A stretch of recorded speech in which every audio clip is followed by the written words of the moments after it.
3 executions were carried out in 3 different states on the same day. But what happened inside the execution chambers is now part of the story. In Tennessee, witnesses reported groaning and heavy breathing. In Oklahoma, witnesses described labored breathing after the lethal injection began. And in Alabama, reporters documented the final execution almost minute by minute, including changes in breathing, body movements, 2 consciousness checks, and the moment all movement stopped.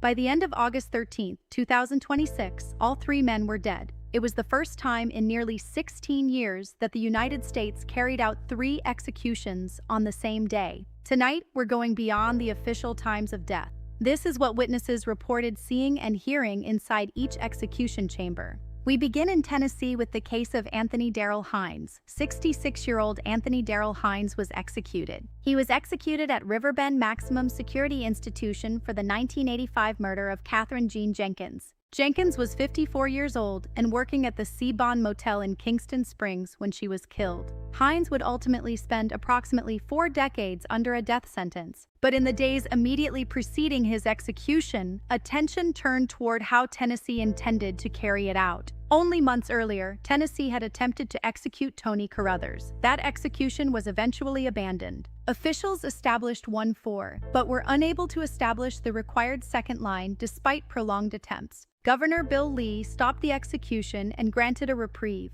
That history became especially significant for Hines. His attorneys argued that medical problems resulting from strokes, including muscle atrophy, could complicate Tennessee's execution procedure. They raised last-minute challenges involving IV access and how Hines would be physically restrained. Those efforts did not stop the execution. On Thursday morning, Tennessee proceeded with the execution of Hines. Inside the chamber, Hines was secured to the table. According to witnesses, he declined to make a final statement. But before the execution was completed, he delivered a message for his son, "Tell my son I love him." Then the lethal injection process began, and witnesses reported physical reactions from Anthony Darrell Hines. Hines could be heard groaning and breathing heavily. His spiritual advisor remained beside him, touching his shoulders. Those observations cannot tell us if he was conscious, but the sounds became a notable part of the eyewitness account. At 10:43 a.m. Central Time, Anthony Darrell Hines was pronounced dead. His son witnessed the execution.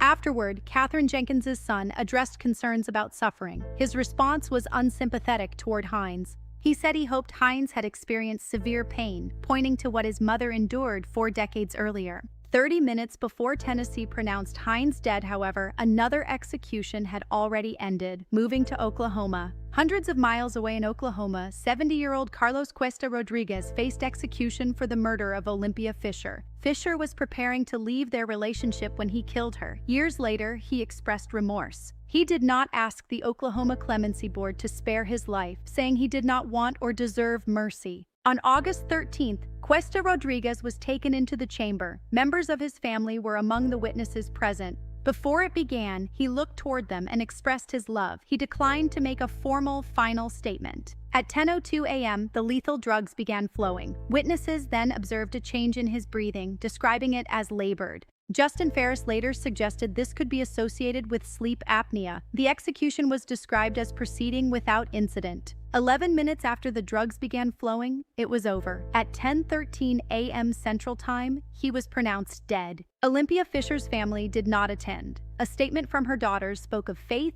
forgiveness, and domestic violence awareness. Oklahoma was finished.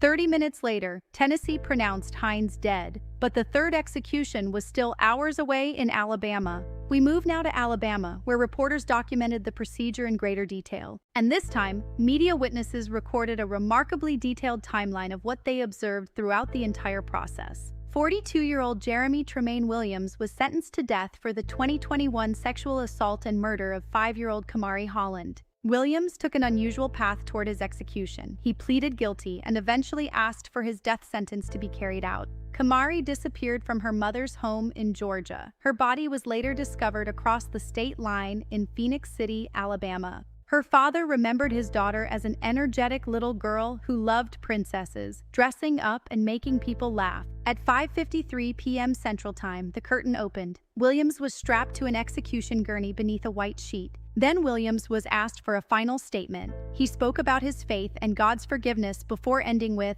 "Good night."